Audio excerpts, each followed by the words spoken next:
Welcome to the Deep Dive, customized just for you. We've got an extraordinary set of sources today that we're blending together. We have the precise cosmic forecast for October 18th, 2025, and also this really powerful mythological story scope that gives context to the day's energies. Yeah, that blend is key, I think, because our mission here is, well, practical. We want to go beyond just reading a forecast, right?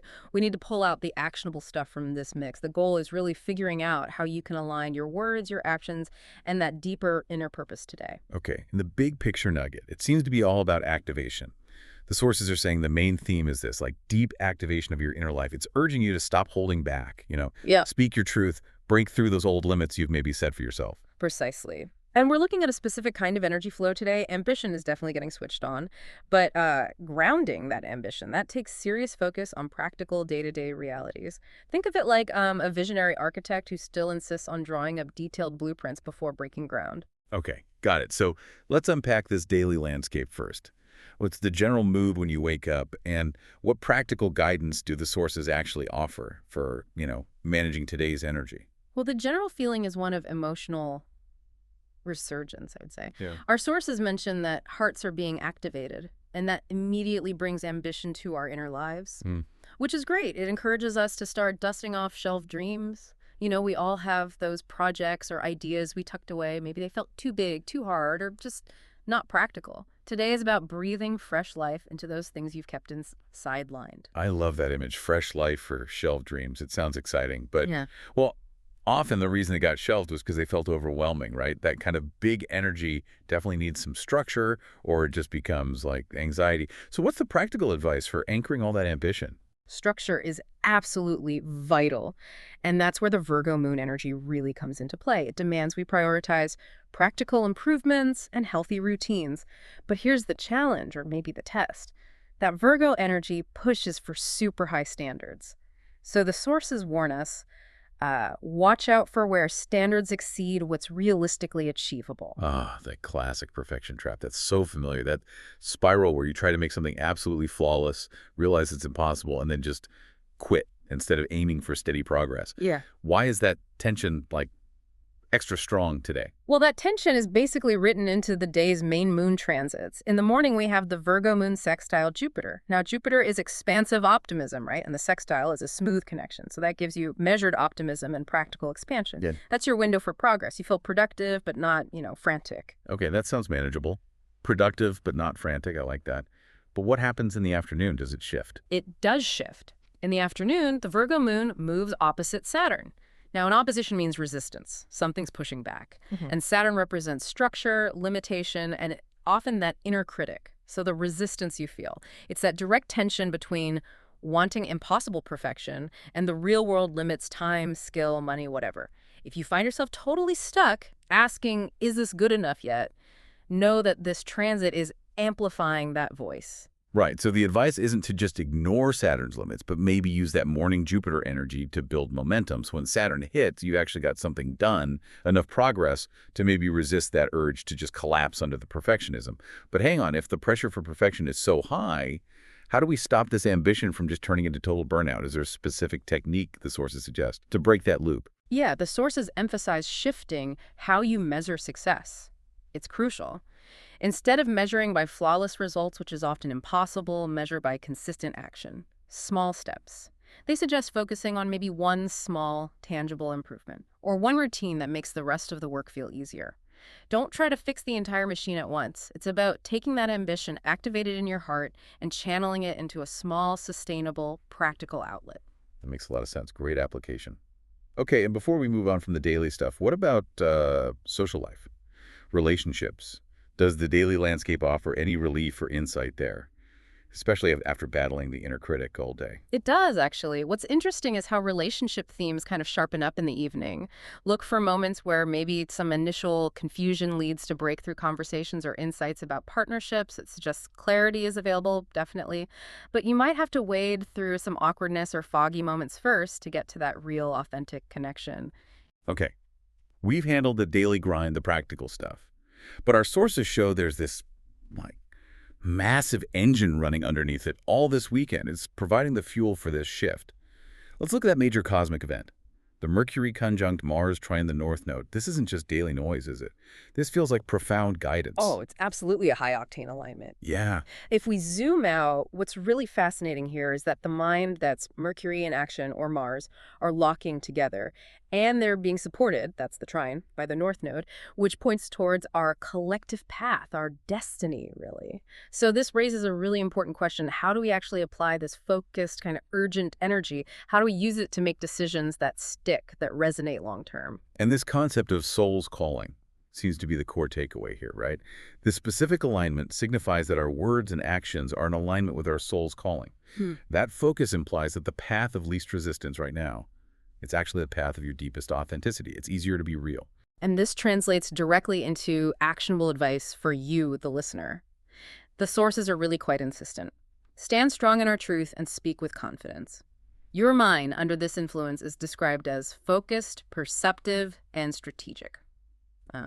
So today, you don't just speak from raw emotion. You communicate with impact, with foresight. You're aligning that strategic mind with the deep desires of your heart. But how does someone identify what their soul's calling actually is in the context of today? I mean, it sounds a bit lofty, maybe hard to grasp. That's where the strategy part comes in. Good question. The sources suggest you feel this alignment not as some vague, generalized anxiety, but as a persistent, specific restlessness, like a nagging feeling about a particular communication or an action you've been putting off. The mind is strategic, focused. It's like having an internal editor suddenly online. If you've got difficult emails, maybe contracts, or crucial conversations you've been mentally drafting, well, the universe is giving you a focused window, a prime time to execute them with precision. Okay.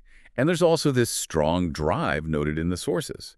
A strong drive to know what is going on behind the scenes. It seems coupled with a sense of urgency about standing up for truth and making our voices heard. So this isn't just about personal authenticity then. It sounds like it's demanding transparency from the world around us too. Exactly. And that sense of urgency connects directly back to critical thinking. The guidance here really expands beyond just your personal life. It's about seeing the bigger picture, having compassion, adapting to change, and importantly, trusting in the positive course of, well, human evolution, ultimately. It's about using your focused voice not just to assert yourself, but to contribute to a larger, more truthful conversation. Right. And what's really crucial for you listening to note is that this isn't just a flash in the pan. This isn't some fleeting cosmic moment that's gone tomorrow. This conjunction, it's part of a bigger pattern. The universe is signaling this theme will repeat. Yes, absolutely. Tracking these dates really matters because they act like strategic checkpoints. This Mercury-Mars conjunction. It will happen 2 more times. First on November 12th, but this time in Sagittarius. Then again on January 17th in Capricorn. Okay, but why do we care about those repeat dates? What's the significance? We care because the core theme, speaking your truth strategically well, it's a lesson that needs integration. It takes time. Whatever themes or conversations or maybe commitments you start today, they'll likely be refined on November 12th. That's when the energy shifts from this critical Virgo precision to a more philosophical Sagittarius expansion, right? And then it gets grounded into long-term structure on January 17th in practical Capricorn. So track the events playing out for you now. It's like the universe is giving you homework that's going to resurface for deeper work in the coming months. Good point. And also, maybe circle November 19th on your calendar. That new moon will be conjunct Mercury and opposite Uranus. That ensures these themes, truth, change, self-assertion playing out now, they're going to resurface, maybe with some electric, unexpected energy in just a few weeks. The universe is definitely installing some persistent software updates this season. Okay. That structural cosmic energy feels really powerful. But the sources also give us this mythological guide, a narrative. It perfectly illustrates what it actually feels like to live in this kind of alignment. The source provides this powerful story, The Voice in the Calabash, which really embodies this theme of finding alignment and speaking your truth. Exactly. This is the TarotScope for today, and it stars Nia. She was a woman born in this mythical village, a dairy, when, as the story goes, the moon bent low enough to touch the river for a show. So right from birth, she carried this immense, almost dangerous sensitivity to the world around her. And for years, Nia was described mostly as a keen listener. Her eyes would trace stories in the dust, but she barely spoke. Inside her, though, the story says words were built up like storm clouds, just held back by fear. Fear of their own power, maybe. This silence, this holding back. It really mirrors that perfection trap we were talking about, doesn't it? It's the classic metaphor, isn't it? Hidden potential, self-imprisonment. The elders in her village, sensing the storm inside her, gave her this vital warning, they said. The one who sees too deeply must learn when to speak, or risk being drowned by her own silence. And this poses that crucial question the Virgo moon brings up for us. Is our silence wise discernment, or is it just the fence that fear builds around us? Her breakthrough moment. It came when she followed this strained humming sound to the village shrine. And that's where she found it, a glowing calabash carved with eyes. When she lifted it, a voice spoke. It was her own voice, but somehow deeper, layered with echoes of time itself. And the message she received. It's the absolute key to unlocking the whole Mercury-Mars theme for today. The voice resonated. The truth hides where fear builds its fence. Break it. Speak. The world waits. That is the exact urgency and the strategic alignment we're discussing. The moment she broke her self-imposed silence, she aligned her words with her inner truth. It clicked. And the impact was instant. Her words started to, well, shape reality. The source says the river obeyed her command. The chief actually listened to her counsel. And even more importantly, her people, who had been long silent under the weight of deceit, they began to find their own voices too. So her personal breakthrough sparked this communal liberation. It rippled outwards. And this is why the voice matters so much. It's not just personal liberation. It's an energetic shift. It changes the environment around you. But, the storytellers warn, power is slippery. Maintaining truth requires constant vigilance.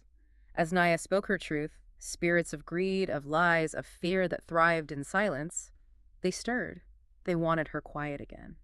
This is such a powerful metaphor for the internal resistance and sometimes external pushback you will face when you step into your full strategic power today. That resistance. Yeah. Yeah, that's the challenge we all face once we start living more authentically, isn't it? So how did she manage it? How did Naya sustain that power against all that pressure? Well, the resolution of the story shows the path to sustained true power. It's quite profound. Naya returns to the shrine and she pours water into the calabash. And in its reflection, she sees not just her own face, but the faces of all of humanity. She realizes her voice wasn't just hers alone. It was, as the story puts it, the song of all souls seeking alignment with their calling. She finally understood the universal context of a personal truth. It wasn't just about her. Wow, that reframes everything, doesn't it? She shifts from trying to command the world with her power to simply reminding the world of its true nature. And her final words, they become this powerful mantra for the day, our guide for using that Mercury-Mars alignment strategically. May our words build, not break. May our truth heal, not wound.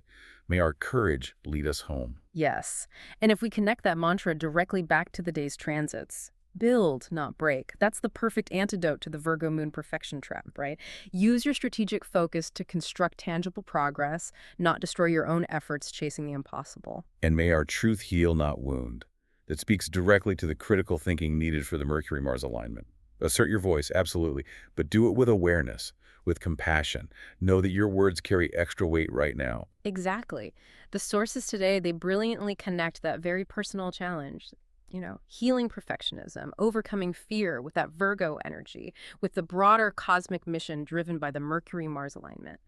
And the TarotScope of Naya gives us the context, this process of finding your strategic voice. It's not just a personal exercise. It actively shifts the world around you. It ensures that the current of change is flowing. So wrapping this all up, what does this mean for you today? Today, you're really being asked to leverage this unusually potent alignment. The connection between your strategic mind and your ultimate purpose is strong. That fence of fear, the one built by the pressure of maybe unattainable perfection, it's ready to come down. Use this strategic window. Speak the difficult, persistent truth you've been holding back. Yeah, and the source promises that truth once spoken from the soul never dies. Yeah, given that kind of immense lasting power, maybe take a moment to consider, where might you currently be mistaking silence for safety? What fence is just waiting for your focused, strategic voice to finally break it down and lead you, and maybe the world around you, home?